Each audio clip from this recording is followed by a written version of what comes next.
ఇంకా ఇది మా చిన్ను బర్త్డే వ్లాగే అన్నమాట. ఇంకా మేము కేక్ తీసుకుందామని వెళ్తున్నామా, ఫుల్ ట్రాఫిక్, అసలు బండికి గ్యాపే లేదు. నాకేమో భయం వేస్తుంది, పక్కనే మోరీ ఉంది, ఒక్కటొచ్చి తగిలినా మోరీలో పడతామని చెప్పి ఎట్లనో అట్లా రోడ్ అయితే దాటి ఇంకా బేకరీకి అయితే వెళ్ళినాము. ఎస్ఎస్ బేకర్స్ అని కొత్తగా స్టార్ట్ అయింది అనమాట రీసెంట్ గా. దాంట్లోనే మేము మా లక్కీకి కూడా తీసుకున్నాం కేక్, ఇప్పుడు సన్నీకి కూడా తీసుకుంటున్నాం. ఇన్ని కేక్స్ ఉన్నాయి, బాగున్నాయి, కానీ ఒక్కొక్క కేక్ ఒక్కొక్క ప్రైస్ అన్నమాట. మేమైతే చాక్లెట్ కేక్ అయితే ఆర్డర్ ఇచ్చినాము. ఫుల్ వెరైటీస్ ఆఫ్ చాక్లెట్స్ చూడండి ఎన్ని గానం ఉన్నాయి అసలుకి.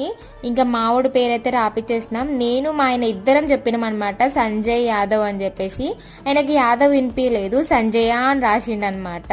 అయితే సంజయ కాదు సంజయ్ అని చెప్తే మళ్ళీ ఏని ఫ్లవర్ లాగా చేసేసినాడు. ఇంకా తర్వాత మళ్ళీ యాదవ్ అని రాసేసి దాంట్లో హ్యాపీ బర్త్డే స్టిక్కర్ ఉంటది కదా, ఏ గ్యాప్ లో హ్యాపీ బర్త్డే స్టిక్కర్ అయితే పెట్టించేసిండు అనమాట. ఇంతకీ కేక్ ఎట్లుందో కామెంట్ చేయండి, అట్లాగే మావుడిని విష్ చేయండి.